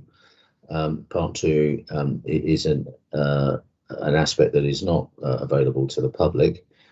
So what we may find happening here is that we'll start with the part 1 item, where we may have a conversation about the part 1 item. It's not impossible that we may quickly go into part 2 and then discuss part 2 and then come back to round off the part 1 item. Just a reminder to members that insofar as we do have a separate part 1 discussion, can you please not in that part 1 discussion refer to any matters that are covered in the part 2 paper. So with that introduction in mind, I'm very glad that Anna Morrison, who's the responsible officer, is with us. If you'd like to open the batting, please, Anna. Yeah, will do. Morning, everybody, and thank you, Chair. So yes, from a part 1 perspective, I'll just very briefly touch on a bit of the content of the report. So our next generation programme has been tasked with delivering the business model following conclusion of our current shared managed service contract with Serco. That contract concludes on the 31st of March 2023. The current contract provides a really wide range of services for the council, including part of our IT service, soft facilities management, HR, transactions and payroll, the customer service centre, social care access service, management of the children's contact service and finance transactions. So a really good chunk of some really core services for the overall council. Cabinet previously approved the outline business case, which included preferred solutions for future service delivery along those services that I just mentioned. That was approved back in September 2019, following market engagement that was carried out during 2018, so quite some time ago now. The report itself outlines 2 recommendations that I'm seeking to be taken forward. So one is an amendment to the original outline business case, and full details of that are in part 2. And it also, we're requesting to delegate authority to the Director of Resources, so that's Scott Codgington, and the relative executive members and other directors to authorise any further minor amendments to the business case without the need for Cabinet approval. So for reasons of commercial confidentiality, the full details, including financials, are contained in the part 2 report. So I'll pause there if that's okay, Chair. Happy to take questions at this point, yes, if there are any. Yes. Thank you very much, Anna. A very succinct introduction there. It's my feeling that we might most sensibly go straight into part 2 now, but I am just looking to see if anybody's putting a hand up for a part 1 conversation. Got one hand, that's from Sally Symington. You're muted. Yeah, sorry, I and my hand's still up. Yes, I had originally hoped that we could cover this in part 1, but having listened to this, I think I agree it would be best just to move to part 2, because I do have some questions. Lovely. Okay. Thanks. Thank you. All right. Okay. So I think we'll go straight to part 2. Now, again, for the benefit of the viewing public, I'm now talking to Officer Elaine Manzi, who has got the on-off switch for the live stream.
Okay, thank you very much, Elaine. Just for the benefit of all members, we're now back being live streamed to the public.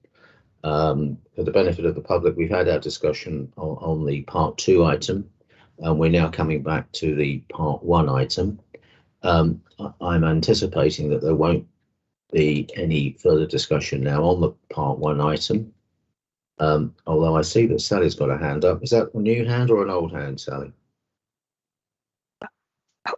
That's a new hand, actually, Chair. Well, so thank you. I just wanted to see if I can, at this stage, propose an amendment or to add a 3.1.3, which is to come back to this cabinet panel with a report in the middle of next year, or an update. Noted. Yeah. Steve Jarvis has got a hand now. Steve.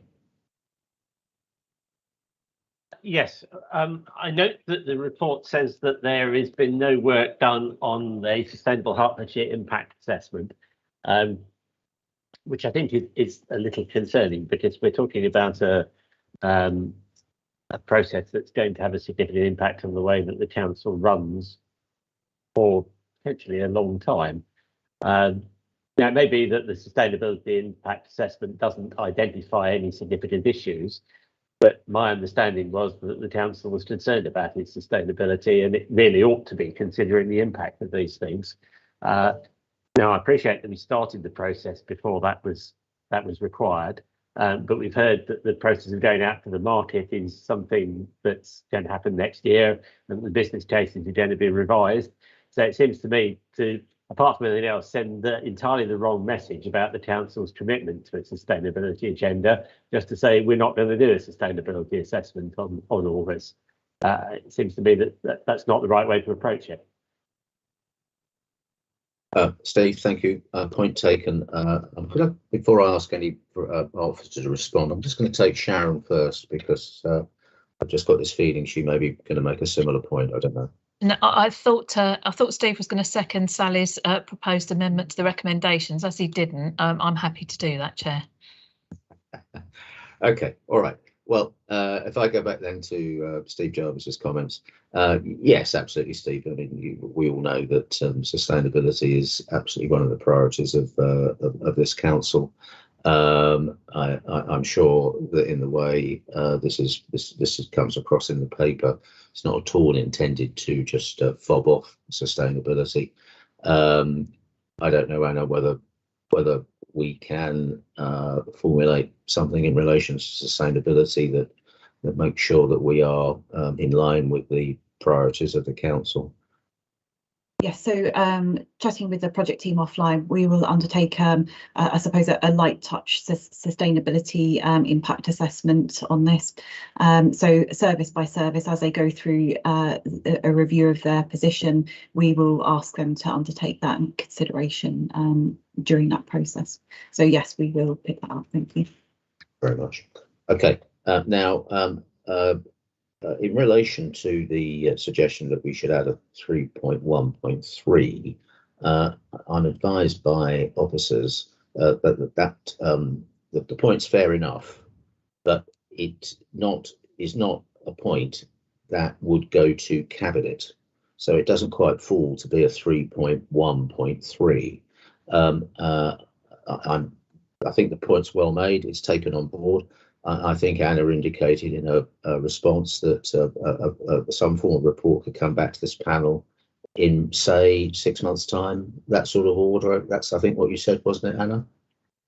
Yeah, yes. Could I possibly confirm the sort of firm plans with the project team and then let you know a suitable time frame? But yes, we will commit to bringing a report back. That would be fine by me. Sharon has got her hand up again. So Sharon, you want to come back? Okay.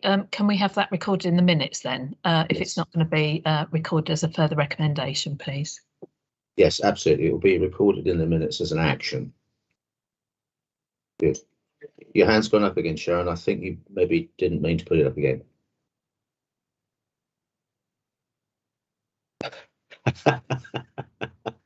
Well done. Okay, so let's just so everyone's clear, the point's well taken.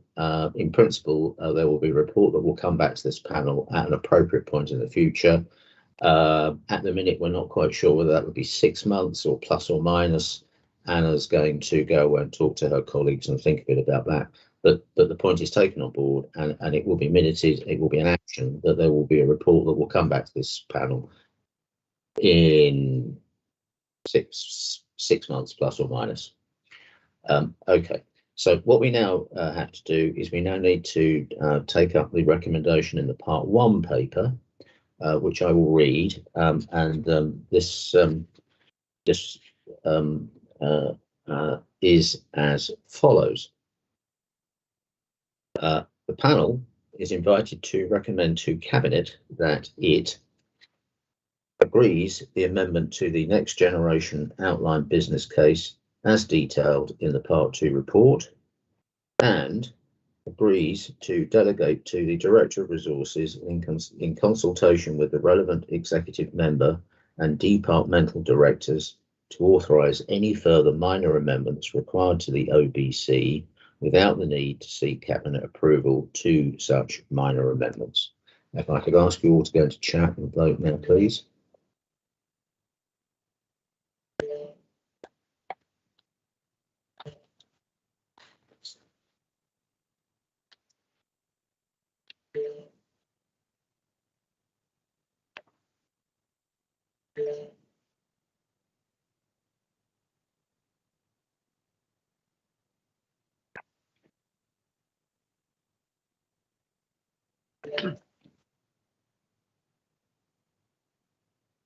Yep, we're there. Thank you very much, everybody. So we've agreed the recommendation in the Part 1 paper.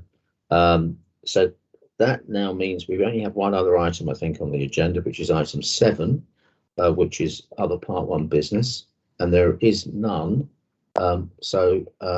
Just looking sideways to Officer Elaine Manzi, I think that means that we've reached the end of the meeting. That's correct, Chairman. Thank you. Thank you very much, Elaine. No, there's a worrying pause there. Thank you very much. So thank you very much, all members and officers, for a very, very good meeting, I think, this morning. Very good discussion. And thank you. The meeting is now closed. Thank you very much indeed. Bye-bye.